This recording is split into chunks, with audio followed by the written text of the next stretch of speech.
তোমাদের জন্য নিয়ে আসলাম বর্তমান সময়ে সবথেকে সেরা মোড মেনু 10.x মোডে আর একটা নতুন আপডেটেড ভার্সন। তো গাইস এটা হচ্ছে কিন্তু ভার্সন 16। তো গাইস এটা কিন্তু এখন ওয়েট গাইস সবসময় তো এরকম ভাবে ভিডিও শুরু করি, আজকে একটু ভিন্নভাবে করা যাক। তো ভিন্নভাবে বলতে আজকে আমি 2-3টা শায়রির মাধ্যমে ভিডিও শুরু করবো। তো শায়রিগুলো তোমাদের শোনানোর পর কিরকম লাগছে ওটা কিন্তু কমেন্টে বলে দিতে ভুলো না। তো চলো শুরু করা যাক।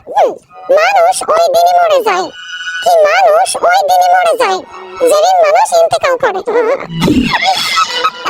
যে অন্যের জন্য গর্ত করে, যে অন্যের জন্য গর্ত করে সে হচ্ছে স্কবিডের বাবা।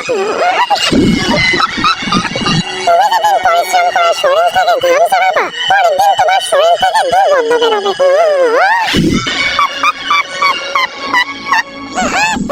গাইস শায়রিগুলো কিরকম লাগছে কমেন্টে কিন্তু অবশ্যই বলে যাবা। তো গাইস আজকে আমি তোমাদের কিন্তু একসাথে দুইটা মোড বের দিব, একটা হচ্ছে এটা আর একটা হচ্ছে ব্লাডশট বিয়ন্ড। তো তাহলে চলো গাইস আর করব না দেরি, তোমরা তাড়াতাড়ি করো ভিডিওতে একটা লাইক, চ্যানেলে যারা নতুন আছে তোমরা করো সাবস্ক্রাইব, আমি ভিডিওটা শুরু করি। তো গাইস এবার তোমরা দেখো এই দুইটা মোড মেনু ডাউনলোড লিংক কিন্তু পিন কমেন্টে দেওয়া হয়েছে। তো তোমরা পিন কমেন্টে থাকা লিংক থেকে ডাউনলোড করে নিও এবং এই লিংক থেকে কিভাবে ডাউনলোড করবা ওই টিউটোরিয়াল ভিডিওটা কিন্তু আমি ভিডিও লাস্টে দিয়ে দিবানি। তো গাইস এবারে দুইটা মোড মেনু সেটআপ বলতে কিছু নেই, ডাইরেক্ট ইনস্টল এন্ড প্লে ওয়ালা মোড মেনু। তোমরা শুধু মোড মেনুটা ডাউনলোড করবা, এরপর ইনস্টল করে তারপর একটা গেস্ট অ্যাকাউন্ট খুলে তোমরা খেলা শুরু করো। তো গাইস এবার তোমরা দেখে নাও ওই লিংক থেকে কিভাবে তোমরা মোড মেনু দুইটা ডাউনলোড করবা।